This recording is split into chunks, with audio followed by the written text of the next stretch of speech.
Have you ever wondered what it takes to capture the fearless heart of Taylor Swift in a watercolor painting? It's not just about getting her likeness right. It's about channeling her spirit, her energy, and the emotion she brings to every song. Today, I'm inviting you into my studio to see how I try to bring all of that to life on paper. Well, today, I'm diving brush first into that challenge. There's something magical about starting a new portrait, especially when the subject is as iconic and expressive as Taylor Swift. Every brushstroke feels like a new lyric, a new note in a song.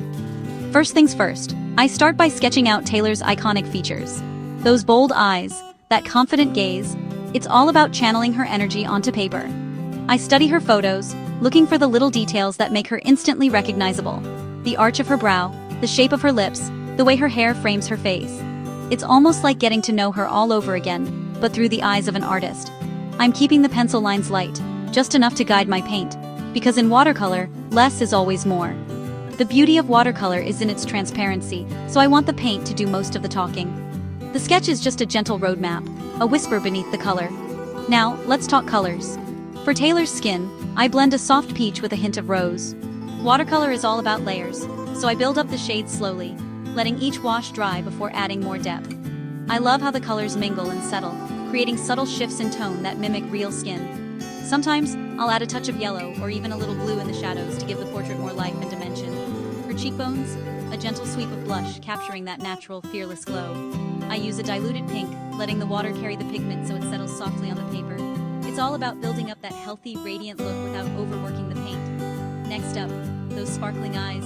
I use a mix of blue-gray tones with just a touch of indigo to make them pop. The trick here is to leave tiny white spots for highlights. It brings the portrait to life. I spend extra time on the eyes because that's where so much of Taylor's personality shines through. A little shadow here, a glint of light there, and suddenly, she's looking right back at you. Then, those signature red lips. I layer vibrant crimson, building up the color until it's just as bold as her music. I let the edges stay a little soft, so the lips feel natural and inviting, not harsh or overdefined. Sometimes I'll dab away a bit of color with a clean brush to create a subtle highlight, making the lips look even more three-dimensional. For her hair, I load up my brush with golden browns and soft yellows. I let the water do its magic, creating natural highlights and waves. Watercolor loves to surprise you, so I embrace the little splashes and blooms. Each stroke is a chance to capture the movement and lightness of her hair, almost like it's dancing to the music in her head. Painting hair is like writing a melody. You want movement and flow, not perfection. I let the brush glide and twist, following the natural direction of the strands. Sometimes, I'll even flick a bit of water onto the page to create unexpected highlights, letting the painting take on a life of its own. Now, Taylor's infamous Fearless album look isn't complete without some sparkle. I switched to a finer brush to add delicate details, the shimmer in her earrings and a hint of light on her necklace. These little touches make the whole portrait shine. I even add a few flecks of metallic watercolor for that extra pop, so when the light hits the painting, it glimmers just like her stage presence. To finish, I paint a soft, dreamy background, just enough blue and purple to set Taylor apart. I let the colors bleed and blend, adding to that ethereal, music-inspired vibe. The background isn't just a backdrop, it's a mood, a feeling, almost like the echo of a song fading out.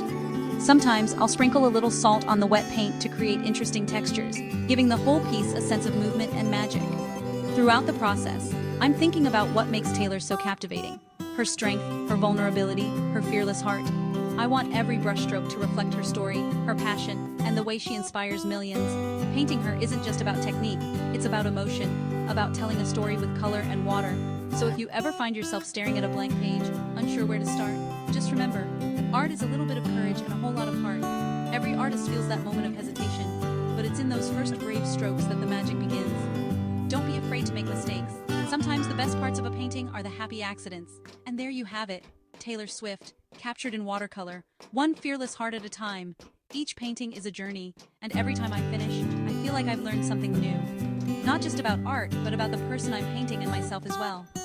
Give it a try, and let your creativity be as bold as you are. Remember, every artist has their own voice. Let yours sing out on the page. Goodbye for now.